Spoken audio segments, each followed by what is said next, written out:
Everybody, I'm Sarah Pip Rose, and I now do my interviews at the beach because Yeah. I'm a rebel. And today I'm here with Jessica Collazo. Yeah, Hey, I can't believe it's been a year since you were on the show at Haley's. I know. My God, it went by really fast. Yeah. So, what are you going like? What's going on with you right now, other than the quarantine? Well, I do have a day job. I've been working from home, so that's good.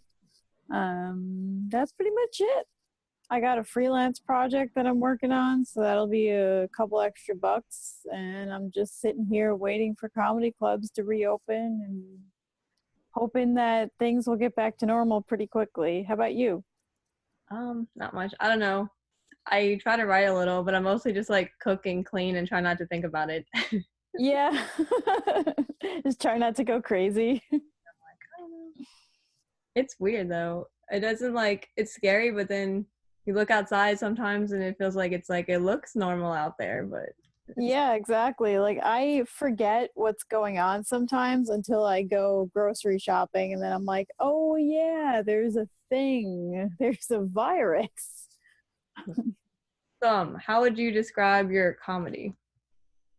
Um, I would say it's like personal. I talk a lot about personal things. I've been doing more parody songs than jokes lately. So, I guess it's like musical, not filthy, but edgy and, I don't know, hopefully funny. Well, I like that you do that. You like tell jokes and you also have music too. It's neat. It's not everybody doing that. It's cool. Yeah, it's fun. I like it a lot. So what do you think about comedy during the quarantine? Oh, well, I think a lot of comics are just trying to keep it together. They're just making funny videos and a lot of cooking shows, apparently. I haven't actually watched any of them, but I hear there's a lot of funny cooking shows out there. I don't want anyone to watch me cook, it's embarrassing. Um, but we're all just doing what we can to get by. And the thing about this is it's going by really quickly. Like it's been what, almost 2 months already? Yeah.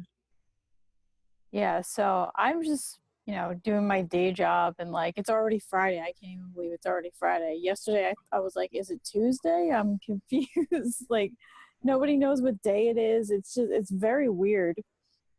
But comedy in the quarantine is just like whatever it's going to be. It's just streaming, videos, tweets, Facebook posts. That's all you can do right now. Yeah. So do you like working from home or do you like the office better?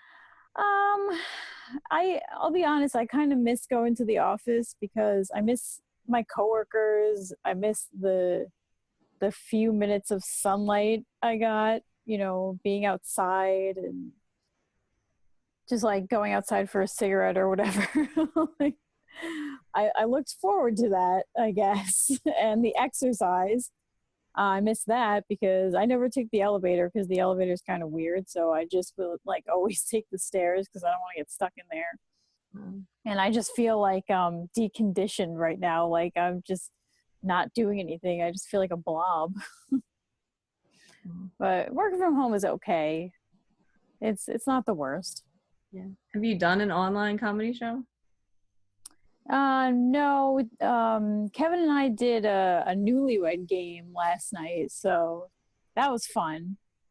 And other than that, I haven't done any Zoom comedy shows or anything like that. I feel like it's very awkward, and unless I'm getting paid, I don't really want to do it, to be honest. What's the newlywed game?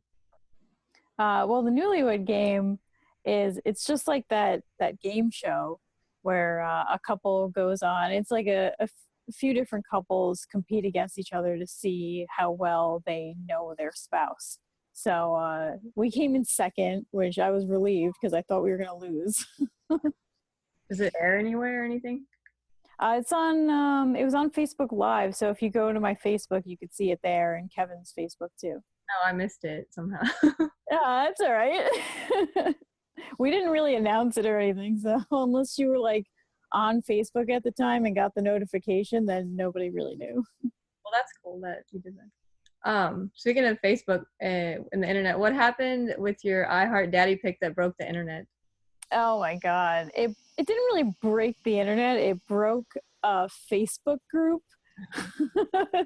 So there's this group called 8 o'clock Shot, and it's mostly Long Islanders, it seems, but there are people from all over. And it's just a bunch of drunks. Like that's all it is. Every day.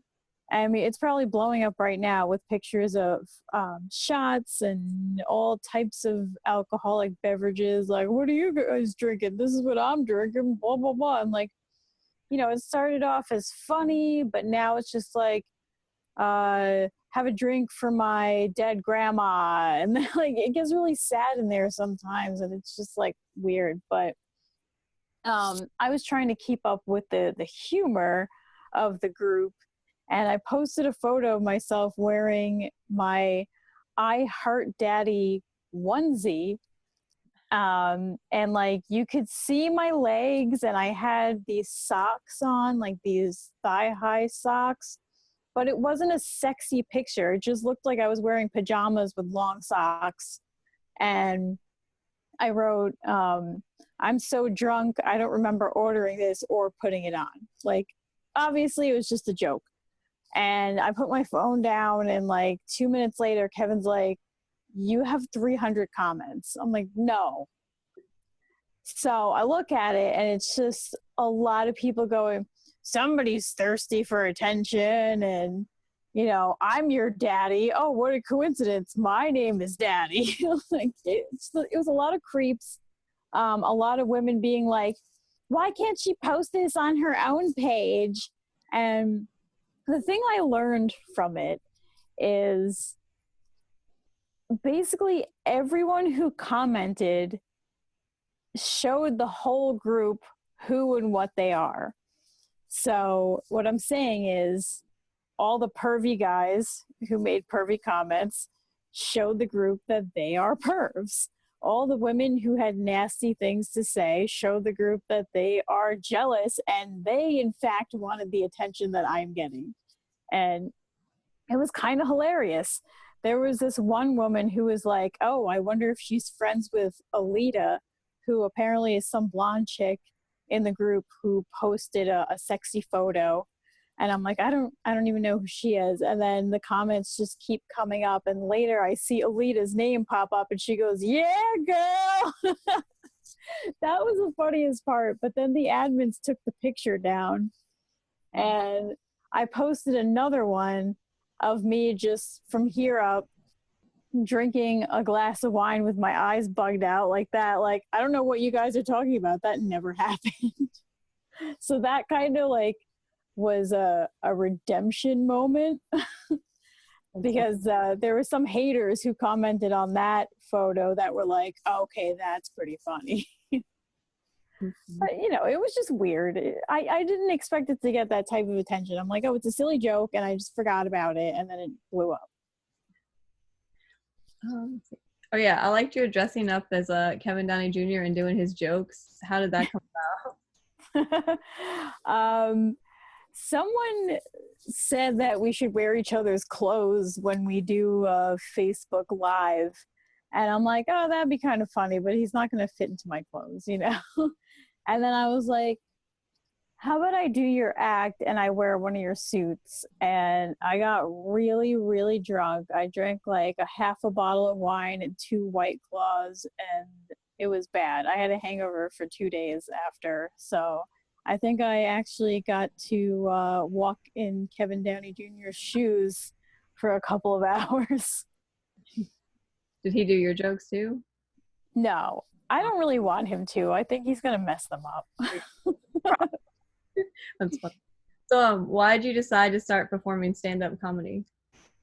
Well, about 10 years ago, I was in a band and we broke up, and then I started working at an adult store, and and 2 people that I worked with were comedians. So I'm like, oh, I kind of want to keep performing, and I don't want to have to rely on other people for practice and gigs and stuff like that. So they were like, oh, you should take a class, whatever.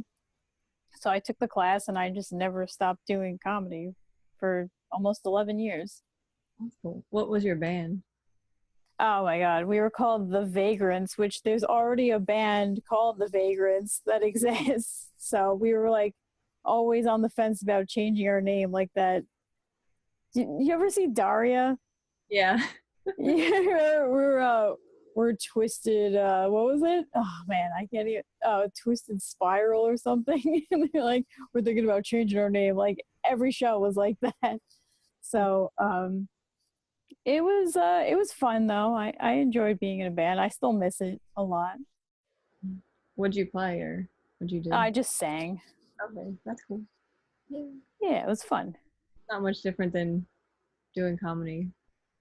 Oh, it's way different. When I would write lyrics, and I look back on it, and I think about all the lyrics that I wrote, and it was all about like, just, I was so depressed. I was like such an emo kid. Like I hated my life. I hated my family. Like it was sad. You know, it was fun to perform with a bunch of people, and it was fun to do live shows, and there was a lot of energy. It's totally different energy, different pressure, different expectations for sure. I like comedy. I feel more nervous doing comedy. I feel like there's more pressure, because if I forget a word when I'm singing with a band, I could just like mumble and hide behind the loud music. But if I forget a word when I'm doing a joke, I'm screwed. I actually did that one time. I had like a callback and I did the part of the joke, but I didn't do the part that I was calling back to and somehow forgot. And then I said the callback and everyone looked at me like I was crazy. And I was like, oh, I did. Oh, I've done that. That's hilarious. Was like, never mind. But yeah. Whoops. So where'd you do your first open mic? Oh man. This place called Finn's Pub in Oakdale on Long Island. I'll never forget. It's not called that anymore. It's called Shakers, I think now, but they had a nice stage. Like it was a nice little bar. Total shithole, but it had potential. It's just no one ever did anything with it to make it what it should be. But whatever, that's just my opinion. So how'd it go? Did you enjoy it or was it? You know what's weird? I actually had a lot more confidence when I started comedy than I do now. You know what I'm saying? Like, I guess I was just excited about it, and I didn't really know about, you know, the ins and outs of the business and the politics of it all. So I was just like, yay, you know, I'm a noob and I could say something funny and this will be good. So I don't know, but now it's just like, man, if I screw up here, I won't be invited back, and I depend on this for my, you know, my money. That's cool. So how do you come up with your joke ideas? Well, I guess they come from real life. I don't really do a lot of observational stuff. I've had a weird life.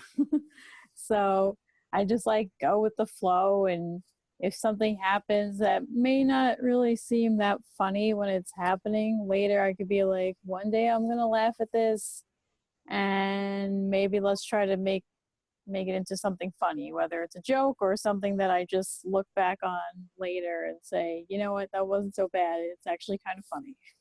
Like my divorce. Well, you're engaged now, so. Yeah, true. Do you have like a best and a worst show? That's a good question. The worst show I ever did was, oh my God, it was a Firehouse gig, and I was still pretty new at comedy. So the booker was like, I was filthy when I started, like really filthy and gross. And the booker said, these guys are going to love you. They usually have strippers at their events. So, you know, they love filthy comedy and blah, blah, blah. I'm like, oh, okay, cool. So I get there and it's old timers night. The booker's not even there, and there's nobody in the crowd under 60. Oh my God. So I bombed hard for 12 minutes. And at some point, it felt kind of good to let go and accept what was happening, because I was like, they hate me. I'm just going to let them hate me. It's fine. The best show I ever did was probably at Governor's Comedy Club in Levittown on Long Island. Um, it was just a weird night. Like it was a fundraiser, and the energy of the crowd was just like everybody wanted to have a good time. Everyone wanted to laugh because some people just want to sit there and get offended and be annoying. But everybody was great, and I was doing a new song where the punchline is it's called The Great Pretender. So it's about faking an orgasm and whatever. And one of the punchlines, the last punchline in the song is basically, my orgasms are back when I pretend you're black. Uh, so when I did that, this black guy in the back of the room just like jumped up out of his chair and like ran towards the stage. He took his jacket off, like he was just going crazy, and the whole room exploded. I'm like, wow. Like I never expected it to get that reaction ever. Oh no, I might have been scared. I was scared. I was very scared. I'm like, somebody please get him my So you've been on the reality show Marriage Rescue. Like, how was that? It was a really crazy experience. There are a lot of good things that I took away from it. One of them being a free trip to Puerto Rico.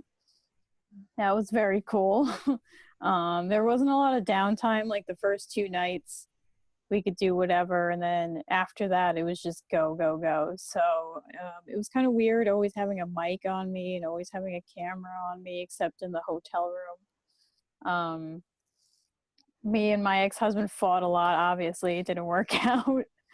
But meeting John Taffer was weird too, because I didn't get to know him as a person. He just like popped out of the shadows whenever it was his time to be on camera, and then he disappeared. And like I just, it was really odd. But the crew was really cool. I really enjoyed meeting everybody. I cried the last night I was there because I was like, I'm gonna miss Pedro so much. Just everyone was really nice, and I had a good time. When I think about the experience minus my ex-husband, it was a really good experience. Got to go ziplining. Yeah, that was the scariest thing I've ever done in my life, because I'm terrified of heights. And oh my God, I was really screaming my head off, like when they let me go and I was soaring through the air like Superman, because they like make you put your arms behind your back and basically lay there and stare down at the jungle. So when they first let me go, I was like, oh my God, I hate this, don't do it. And I'm screaming at the people down there who are lined up to zip line.